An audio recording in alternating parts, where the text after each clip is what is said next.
ندیم رضا کا سلام۔ پاکستان حکومت نے تبلیغ کے اوپر پابندی عائد کر دی ہے اور خلاف ورزی پر کڑی سزا دی جائے گی۔ ایسے میں اطلاعات آئی ہیں کہ میاں نواز شریف نے 5 ارب روپے کی آفر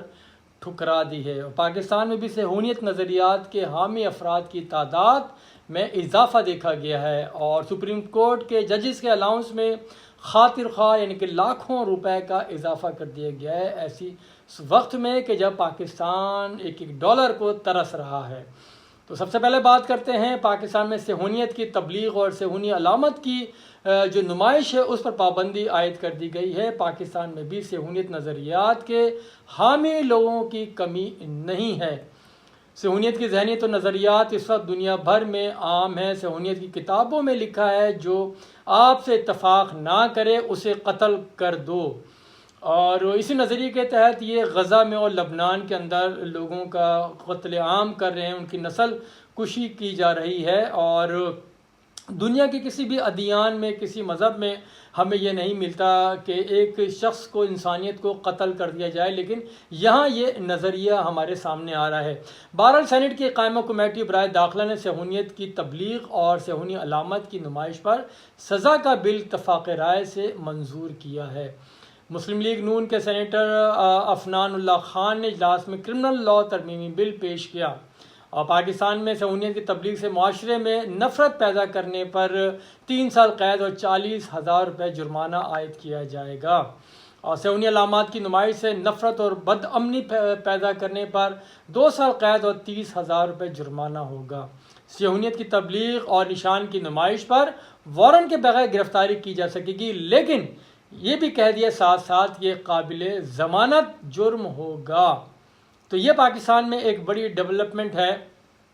کہ یہ جو صہیونیت کی جو تبلیغ ہے یہ نہیں کی جا سکی کہ بل کے مطابق کہ پاکستان نے ہمیشہ ہم آہنگی اور مختلف مذاہب و عقائد کے درمیان رواداری کا مسلسل مظاہرہ کیا ہے، لیکن مسلم ریاست ہونے کے ناطے یہاں صہیونیت کی تبلیغ یا نشان کی نمائش کسی بھی طور برداشت نہیں کی جائے گی۔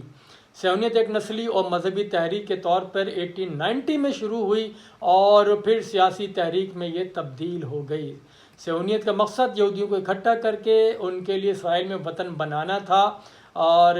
پھر یہ ایک نسلی، مذہبی اور سیاسی نظریہ بھی ہے جس پر عمل کروانے کے لیے انتہا پسند طریقے اور وسائل اختیار کیے جا رہے ہیں، اور اس کی زرندگی کا مظاہرہ سب سے بڑا غزہ میں ہم نے دیکھا ہے کہ جہاں پہ پورا غزہ کو تباہ برباد کر دیا گیا ہے۔ غزہ کے بعد اب لبنان کے اندر قتل عام کیا جا رہا ہے۔ تو اسی نظریے کی نفی کے لیے پاکستان نے اتنا بڑا اسٹیپ یہ لیا ہے۔ اور لیکن یہاں پہ ایک سوال ضرور چھوڑوں گا کہ کیا پاکستان میں بھی صہیونی نظریات کے لوگ موجود ہیں؟ اور ہمیں وہ دور یاد آتا ہے کہ جب عمران خان کے دور میں باتیں ہو رہی تھیں اسرائیل کو تسلیم کرنے کی، اس میں مبشر لقمان کے بھی بڑے بالکل ایکٹیو ہوئے تھے، اس کے علاوہ ایک اور صحافی وہ بھی اسرائیل گئے تھے۔ تو اس طرح کے واقعات ہمارے سامنے شاید ایک کوئی اطلاع آئی ہوگی جس کے بعد یہ قدم اٹھایا گیا ہے۔ اب آپ سیدھے ہم چلتے ہیں پاکستان سپریم کورٹ کے، جہاں کے ججز کے ہاؤس رینٹ اور جوڈیشل جو الاؤنس تھا اس میں خاطر خواہ ایک اضافہ کر دیا گیا۔ اضافہ ایسے وقت میں آیا ہے کہ جب پاکستان کی معاشی صورتحال ٹھیک نہیں ہے۔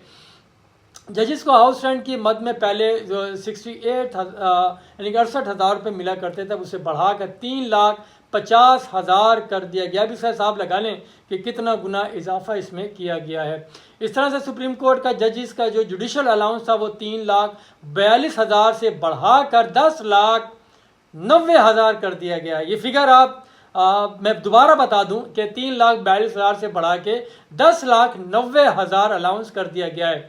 اور یہ قائم مقام صدر نے اس کی منظوری دے دی ہے اور اس کا نوٹیفیکیشن بھی جاری کر دیا گیا ہے۔ اور ایسے میں جو کم سے کم پاکستان میں تنخواہ ہے وہ کیا ہے، اور جو فیکٹریوں میں اور دیگر جو ایون میڈیا ہاؤسز کے اندر جو لوگوں کو تنخواہیں دی جا رہی ہیں وہ منیمم آپ دیکھ لیں کہ 23-24,000 کے اوپر بھی ایک کمپیوٹر ایڈیٹر بیٹھا ہوا کام کر رہا ہوتا ہے، اور یہاں پہ الاؤنسز کی مد آپ کے سامنے ہے۔ اور اب ایسے میں ذکر ہے وزیر دفاع خواجہ آصف کا، جو پاکستان مسلم لیگ کہ ایسے رہنما لیڈر ہیں کہ جو ہیڈ لائن پہ رہنے کا گر جانتے ہیں، جیسا کہ پہلے ان کے پیشرو جو مسلم لیگ سے تعلق تھا، ان کا وزیر بھی رہے شیخ رشید احمد، وہ بھی آئے روز کچھ نہ کچھ بیانات اس طرح کے دیتے ہیں کہ ہیڈ لائن